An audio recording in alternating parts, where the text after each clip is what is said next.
A lot of AI automation builders right now have one fatal flaw. You build a tool, send an invoice, and then disappear. Then you wonder why you're constantly hunting for new clients instead of printing money with the existing ones. Here's what's actually happening. You're treating client relationships like transactions instead of partnerships. The truth is, the project isn't even the first date. The real money is in long-term relationships, and this is the one time you shouldn't be afraid of commitment. Today, I'm going to go over the 4-part framework that I've used to make millions from Fortune 500 companies all over the world over the last 12 years in consulting, with my average engagement lasting from 2 years, with some of them up to 4. So, let's get into this. So consulting isn't about selling constantly, and that's what a lot of people get wrong. High-earning consultants, we're really good at client upselling and retention because it's far easier to generate 500K from a single client than it is to get 10 clients to generate you 500K. You have to focus on building deep client relationships, because if you don't have that, you have to revert to the other method, which is trying to sell 10 clients on a 50K solution.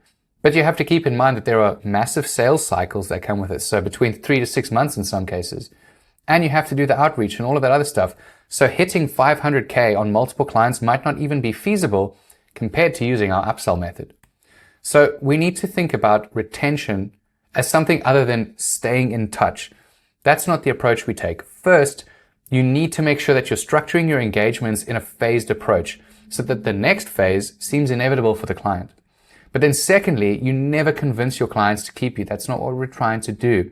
What we're trying to do is make it so painful to lose us. So if we were no longer there, it would be the biggest mistake that they ever made. So the shift here is to think in terms of life cycles and not in terms of projects. Now, a lot of AI builders at the moment, they focus on projects, these one and done things, and then they leave the business. And then they have to go and do the whole thing over and over again. But you need to start viewing your engagements as a phased approach. And it's usually going to be a 4-part system. So the life cycle follows the framework: audit, transform, educate, and then maintain. It's very simple to understand, but it's super powerful.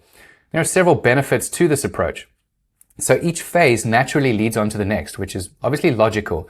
But secondly, each one can be charged. You can charge a certain amount for each of those things, or you can pick and choose from them depending on the clients that you're reaching out to. And the next thing is that you actually become harder to get rid of from a business because you're embedded in it. You are now vital infrastructure for this company to fulfill this entire engagement.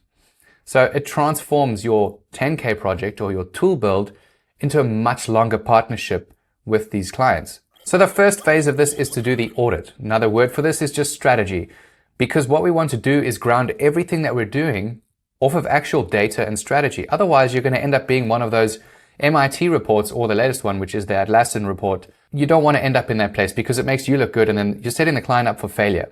So we start with the audit because it gets you in the door quite easily, especially if you don't have a lot of credibility of actually building and delivering and client stamps on your work.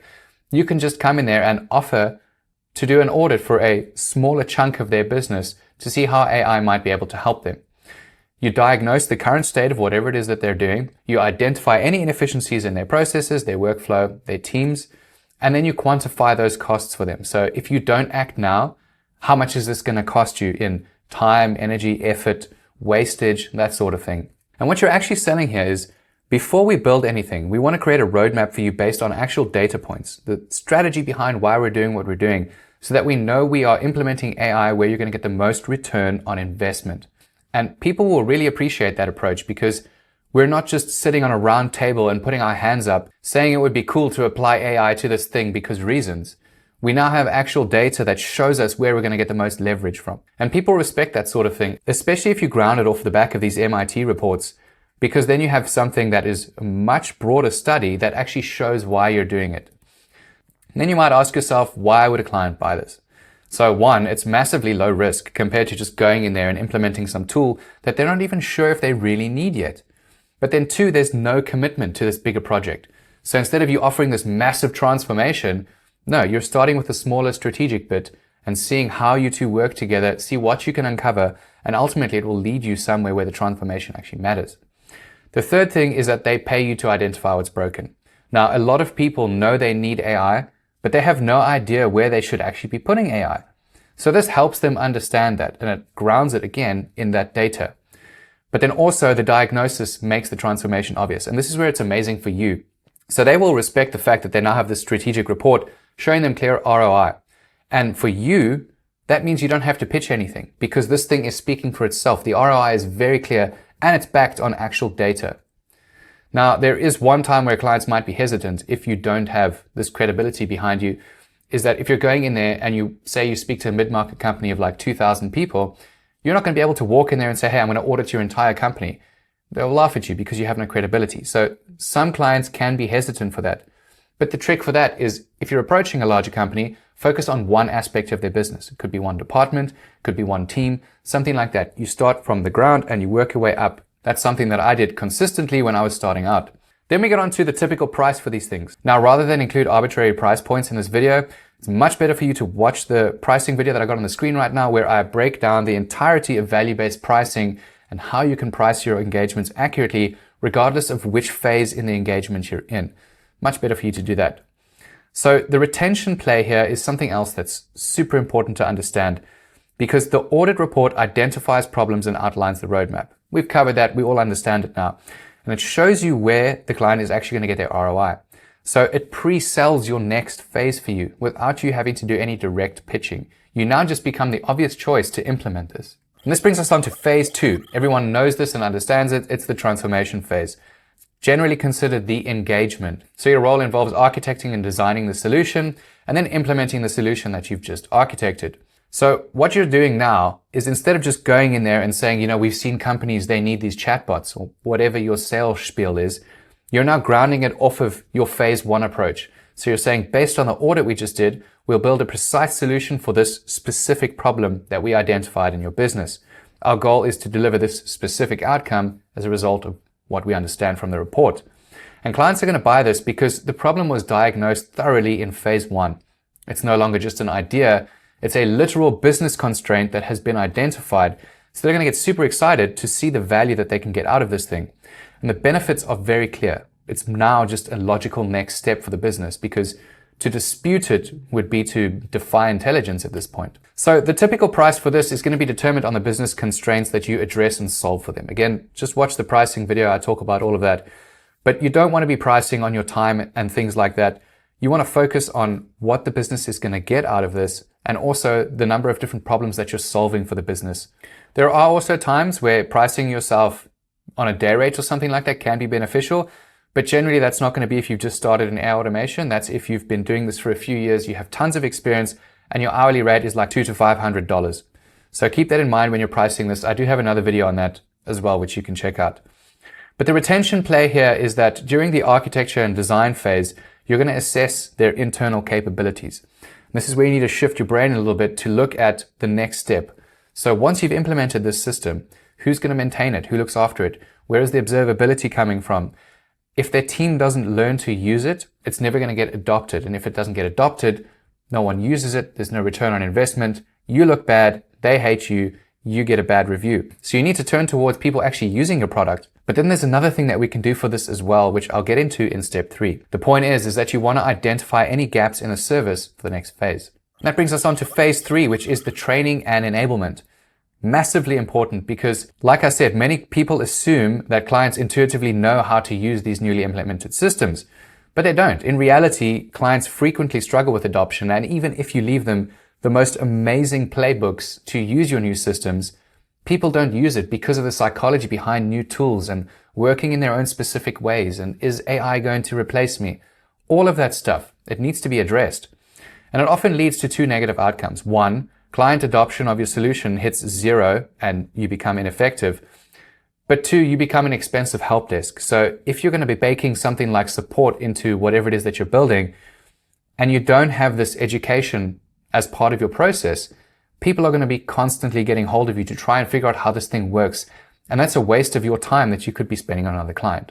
So if we look at what we're actually selling in phase 3, we're not just selling this change adoption and using your new tool. There is an entirely different educational aspect that you can give that we could look into. So the first one is that you're ensuring that team members know how to use the thing that you just delivered. You guide them on when to apply the system and how to use it to get maximum impact. And you're trying to get the most value out of the system for the client. And a typical engagement that you bake into whatever it is that you're selling is It's going to be 2 to 4 hours of hands-on training. So you would do a workshop with the team, walk them through the specific thing and show them some real-world scenarios of actually doing it. Then next up, you're going to want to have documentation behind that. Now, for me personally, I always write a playbook that's text, so it's easy step by step, helps them get the thing done. But then I'll also attach a Loom video of it, and I will go through the entire system, showing them how it works. So we hand it off to the technical team, and then you do one of a run through of them doing it themselves so that they can come back to it any time that they need. And that's super important to do that. Don't just slam someone documentation. Make sure that they run through it for you. And that way it proves that they've actually understood what you're saying, but then the rest of the team sees them using it and that, oh, it's so easy. If John can use it, we can easily use it. So it's very important that you put it in their hands during the training phase as well. You can also schedule in specific office hours as part of your contract when you're reaching out to these people. Make sure that you bake this into the overall architecture that you're putting together in with them. And then training the trainer. This is also very important because when you find champions on site who love AI and love using your products, you need to make sure that they become the internal guy to go to. It means you're going to have less problems and less people coming to you even when you are on a retainer. So you might be asking yourself, how much do I charge for this thing? Now, one, if it's just you selling a tool or something like that, you're going to factor in this minimalistic training to use the tool you built for them when you're scoping the project. But another thing that you can do, say you want to train people on prompt engineering, how to use AI in general to be more productive at work, that's an entirely different workshop that you can run, which means that there are 2 different pricing points that you can come in here. Now, if you're going to be doing a workshop based on general AI principles and prompt engineering, team efficiency, then it's like a week-long course that you're going to be teaching these people live. So generally, you're going to charge 5 to 15, maybe even 30K for this, depending on the size of the organization. But typically for the other thing where we're just training them to use our tools, I would factor that into my initial build. And it would just be a couple of thousand extra, maybe something up to like 5K. Again, depending on the complexity. But then we need to address a key tension point here, because if you train them too well, do they still need you? In which case, how do we get to phase 4 of this approach? So the first obvious answer is that you want to train them on the operations. They need to know how to use the tool 100%. But then who the hell is going to maintain the infrastructure, the monitoring? Do they have observability in place? Who's handling security? Who does all the technical stuff? For most businesses at the moment, they don't have that capability, even if they have a technical team behind them, because they still have to do their job, right? So that's where we get into the next phase of this. And the retention play here is that during the training, you identify these gaps in their knowledge. Now, during the architecture phase, you would have identified the technical inefficiencies. So it's very important that you map that out early enough so that you can say to them early on, we know that you don't have these people to do the monitoring, the observability, the security, and the maintenance of this. Set the seed very early. And then as you're going through the engagement, you'll speak to more people, you will find out what they can technically do and what they can't do, and where your retention upsell is for the maintenance part. And that brings us neatly into the last phase, which is maintenance. And this is a recurring revenue goldmine, which is exactly what you want, because this can be stacked with multiple clients. And if you get a bunch of subcontractors working for you, they can manage the clients on your behalf, so you don't even have to do the work anymore. So it's a significant ongoing revenue opportunity. And I have an entire video on this. You can check it out on the link above. It goes deep into maintenance and what it involves. Ongoing maintenance is crucial for businesses because once the system is live, it doesn't mean that it's going to stay that way forever. You need to make sure that you're adapting to things like API changes, newer AI models, more prompt efficiency. You have to stop costs from spiraling out of control, things like that. Everything changes. Because everything is moving so fast in AI, this becomes a no-brainer for a client. So you address these cases as they emerge. And your primary goal here is to sell yourself as insurance that everything always runs smoothly for them. That's the best way to do it. So the breakdown here is that you are selling monitoring of their systems. You're handling their updates proactively. You fix any issues before they actually become problems. And you provide monthly reports on the uptime, the cost savings, and any optimization opportunities that come their way. You can also do something like offering a fractional CAIO role, which is really popular at the moment because people don't have the internal capability. So you can charge something like 8 to 15 grand to be this fractional person who helps them not just navigate all of the maintenance stuff, but also gives them advice on where you're going to get more impact from the business and be the AI leader within the organization. Clients are going to buy this because systems break, and it's more expensive to have a broken system than the maintenance fees themselves. So for instance, if you build something for a client, you hand it off and you leave, and they don't have any support, if that system goes down for 3 days, how much is it going to cost them? Now think about it from a security and compliance perspective. If you build something in healthcare to help with security or compliance, and that system goes down, if it's critical infrastructure and no one knows about it, that's a ton of money. And if it's a compliance breach, it's a massive fine that costs way more than whatever they would pay you in maintenance. So the idea here is to help them avoid the nightmare of any of that stuff happening. Typical price here, you can have a 3-tier system. So you could have 8 for bronze, and then you could have like 10 or 12 for silver, and then gold tier is 15K or more. And during that time, you would give them a portion of your time, either 1 or 2 days a week, so that they can have your expertise. You come and you sort out all of the maintenance issues and make sure that they are adapting along with the change. And the beautiful thing about this is that you're going to have recurring revenue as long as you can keep showing value. So you do that with these monthly workshops or monthly reports where you go through the things that you have done or changed or maintained for this system.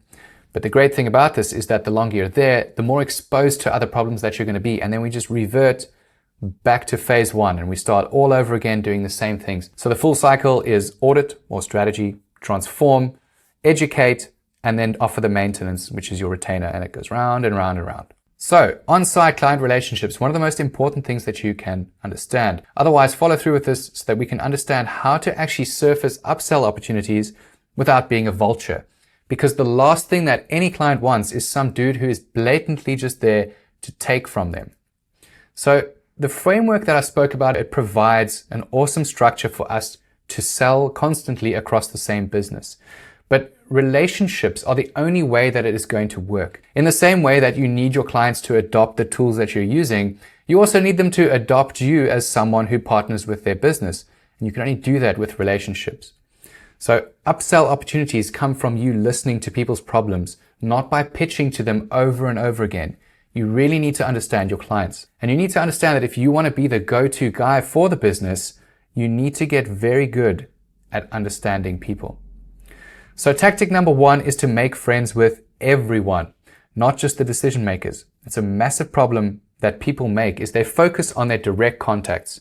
And it's super short-sighted to do that because there are lots of things that can go wrong. What happens if he leaves the business? What happens if he gets fired or promoted or he loses his budget? I've worked in places where the guy who originally hired me was a massive idiot. And eventually people found out all the bullshit that he was selling to the business. Thankfully, during that time, I had aligned with a whole bunch of other people within the organization, so they liked me a lot more and were able to keep me around. So you need to make sure that you don't put all your eggs in one basket because you don't know whether that basket is going to be able to carry you forward. So who do we make friends with and why? First up, you have the managers. That's pretty obvious. They have the budget and they have the influence. They are directly in charge of your fate, whether you're allowed in the business or not. They can extend your contract, and they can bring you into new contracts. So they're also our gateway into other parts of the business for our AI contracts. Now, you also have the individual contributors. They know the real problems. Generally, they're going to be techies like you or me, or they will be part of a sales team or a marketing team, and they will feel these problems because they are working with them every single day. These are the people that are going to reveal all the processes that are broken, the bottlenecks, where the business is wasting time and money. And they also understand things that management doesn't. We'll also get into other things that these people can offer you in just a little bit. And then you also have the annoying people. Now, they often complain or they ask too many questions, but they don't ask the right questions. It's more just to vent. These are the people who sometimes are disliked in a business, but a lot of the time they're just misunderstood. And just like everybody else, you need to listen to them and try and befriend them because their complaints are actual gold mines for you. But they also appreciate being listened to, which means if you can convert them to get on your side, if they're in a really valuable position or their voice adds weight to the things that you're doing, they're amazing to have as an ally. So how do we build these authentic relationships with people? The first thing that you need to understand is that you actually need to listen when people vent. Now, in my 12 years of consulting, I've had people talk to me about their marital problems, deaths in the family, the crazy shit that they did on a weekend that you should never tell any coworkers. And the great thing about that is that you build rapport organically. If you sit there and listen to someone who's having a really rough day, they're going to appreciate you for that. So it's the easiest way to come across as authentic is to actually genuinely care what these people have to say. Or at least, at the very least, give the appearance that you care. So if you can offer help with small things that help them personally, that's an amazing way to do it. Once you're in the organization, you're going to meet your managers, you're going to meet the people that you'll be working with every day. You get talking with these people, and eventually they will open up to you. find out what their hobbies are, find out what they enjoy doing, offer insight into those things. Once you find some common ground, or if you've shared that experience before and you somehow got over it, offer them some help, because it will really get you a long way. And then also grab some lunch with different people. So when I started 12 years ago, I was a perm consultant for a boutique consultancy in London, and my brother, who's 11 years older than me, gave me the advice. He just said, if you do one thing in your entire career, go out and drink every time there are drinks. Now, I realize the culture has changed quite a lot over the years and not many people drink that much anymore, but the point still remains the same. Go out whenever there is a work thing, go out. If there isn't a work thing, invite people out, take them to lunch, make friends with these people, because these are the people who influence everything that you do. And it's important because when management asks, do we have anyone who can do this thing? 5 people are going to be backing you up in your corner saying, yes, this guy's amazing. Let's get him to do X, Y, Z. And this works because they've seen you solve the problems already, but then you've also helped them in their personal life, or you just at least sat there and listened to them. So you've built this rapport with people. And the golden rule here that I want you guys to remember is, no matter who you are trying to get favor with, never ever outshine them. Like Robert Greene says in his book, you never outshine the master. And this rings true, especially in the tech world, because if you come on site and you act better, you start getting arrogant because you're so good at whatever it is that you do, and you outshine the manager or the person that hired you or the friends that you've got in your corner, instead of lifting them up, you're going to get a really bad name and you destroy all the goodwill that you built. So keep that in mind. You want to be great, but every time you do something, you credit it to the people that have helped you within the business. Now, there are obviously a ton of other nuances to building authentic relationships, but for the most part, this is going to set you up for success, because by following this very simple process and just speaking to people organically, you're going to establish that relationship. And you have to remember, the relationship is what we're after here. We're not trying to expose pain points to them or do any of that weird salesy discovery call stuff at this point. We are just building relationships by being human and being friendly. And one more reason that we want to do this is because even if these people don't upsell you within this organization, they will carry your name forward for referrals to other businesses. Or if they ever leave the company and go somewhere else, they will say, I know a guy. Things like that. So you should genuinely be trying to forge relationships with people, because friends make the world go around. So then we get on to tactic number 2, which is to listen for problems on every single call. Once you get on site, that is when the gold mine is open and you need to be paying attention. Because every time they complain or speak or say something, they are telling you what you should be selling to them next. Every client call, stand up, things like that, it reveals upsell opportunities for you. If you look at what people constantly complain about, broken processes. Oh, when I hand this off to delivery, the whole sale falls apart because they don't get back to us in time. Manual work. Fuck, I have to spend 4 hours going through this. I really hate it. Inefficiencies. My God. That delivery team again. Bottlenecks. You know, when I hand this off to support, it takes 4 hours for them to get back to me with a solution. These are the kinds of things that you're listening out for, because every single one of those is a new opportunity for you to upsell, even during your initial scoping period, when you've just gotten on site to talk about the first problem. So most consultants overlook these issues because they're only focusing on their current project. They'll go and they will only talk about the technical infrastructure of whatever it is that they're doing. But when I was working in cybersecurity and DevOps and cloud and all of that stuff, one of the best things to do, I would jump on a call, I would talk about the architecture, and then they would say either, okay, we can do this, or if we can't do this, it's because X, Y, Z. Or they would go on a tangent about something completely different. And I would just sit there and I would write it down quietly, and then I would bring it up at some point in the future, 3 months down the line, once I'd implemented the first part of this process. So ignoring these problems and not paying attention on calls means that you're going to be leaving a ton of money on the table. So what should you be listening for? We're spending too much time on this manual task. That's an automation opportunity. I wish we could see this data or metric in real time. That's a dashboard or integration opportunity. This keeps breaking and we have no idea why. That tells you they have absolutely no monitoring or observability, which is a massive upsell for you. We need to do this for other departments too. They are blatantly telling you about an expansion opportunity. Cool. So what do we do with all this information that we just gathered from these calls that we've been on?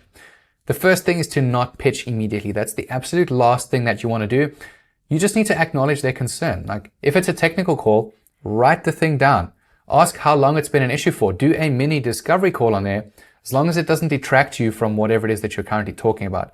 The point is that you want to uncover organically.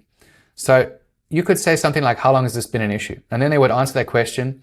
You could ask a couple of follow-up questions to try to get to the root cause, like that mini discovery call, and then just document it. Put it somewhere safe so that by the time you get towards the end of your engagement and it looks like you're about to implement an amazing product, you bring it up. You surface it at the right time. So wait for that moment. It could be at the end of your current project. It could be at a specific check-in point, and you could do it in a way that comes across as natural. Say they congratulate you on implementing the solution for them. You talk about it, you share a laugh, whatever, blah, blah, blah. And then you say, oh, by the way, I remember a couple of months ago, you guys mentioned XYZ. Did you ever find a solution to that? Now, if you want to be really masterful at this, you can implement the solution in MVP format on your laptop or something like that and show them what it would look like. So regardless of whether they did it or not, it's such a small amount of work to do the thing or even outline it and then present it to them at the end of this call after they bring it up and say, yeah, we're still trying to figure that one out. And then you can slam the solution in by saying, oh, I've had a look at it. This is how I think you should solve it. Maybe you'd be interested in having a look. And it works because you're not cold pitching to these people. That is the most important thing, is that you're not there to do sales. It's just part of the casual conversation. And you remembered they had a problem. And now you're trying to revisit that problem with a solution that you already made for them. So it's very important to understand that distinction. And then tactic number 3 for upselling is to be the person that you need. This is the meta game, right? Your goal extends beyond the current project. You're not just here for whatever you originally landed on site for. You become the go-to person for any domain within the business. And the rules for this are identical to what we did in tactic 1 and 2. We want to make sure that we are always listening, and we want to make sure that everything is rooted in making as many friends as possible. But then you also need to be proactive and not reactive. You don't want to wait to be asked for something. Make sure that you are always ahead of the game and the ball is always in their court. And you want to make sure that you spot issues before people can even bring them to you. There are a lot of things that you can predict, especially if you're building a system for someone. You're going to know how it works, but you're going to understand their overall business the longer that you're in there. And the more you understand something, the more that you can exploit it. So when you see things that could become potential problems or opportunities, bring it up with them. Say, hey, I noticed that while I was implementing this, you don't have XYZ in place. So I went ahead and put together this little brief on how we could solve it or get it in place. Little mini upsells without charging anything for them. You're just providing value proactively while you're on the engagement. Then the other one is to share insights regularly. So any articles or tools or things you think would help the business or the person in the business, always send it to them. Share it with them, discuss it with them, because it helps them stay on top of whatever it is that they're doing so that they can be the head of their game. But then it also helps you stay in their head, because Mansell keeps bringing them this thing over and over again. He keeps offering value, stuff like that. He also keeps talking about himself in the third person, which feels fucking weird on camera. Then the third thing that you want to do is show up to optional meetings. So meetings are the devil and I hate them and I never want to spend time on them. But there are certain calls that you always want to attend because that's where you're going to listen for opportunities or provide a ton of value on. So if there are any planning or strategy or brainstorming sessions, if any of your friends at this organization that you're at are going to this call and they bring it up with you, but you're not invited, you could just casually say something like, would there be any value of me being on that call? Something like that. And that gets you invited to that call with the strategic intention of you giving them some form of valuable output. So if you don't think you're going to get anything from these calls, don't waste your time. This is only specifically if you know you can contribute something. Because again, the more people that see you as this amazing expert who solves problems and has amazing strategy, the more your name spreads and the more billable within the organization you stay. And one final takeaway from this video is that you need to remember your positioning. You're not just a contractor who's coming in and out of this business to do random projects. You don't belong on TaskRabbit or Upwork. That's not who you are. You are a consultant. You're a strategic partner solving very, very important business problems. And the more that they see you that way, the more they're going to want to keep you around because you're critical infrastructure to the business, and to lose you would be a massive mistake. So hopefully this video was helpful. Leave some comments below. Otherwise, check the videos on the screen right now. They're definitely going to help you on your journey. And I will see you guys in the next one.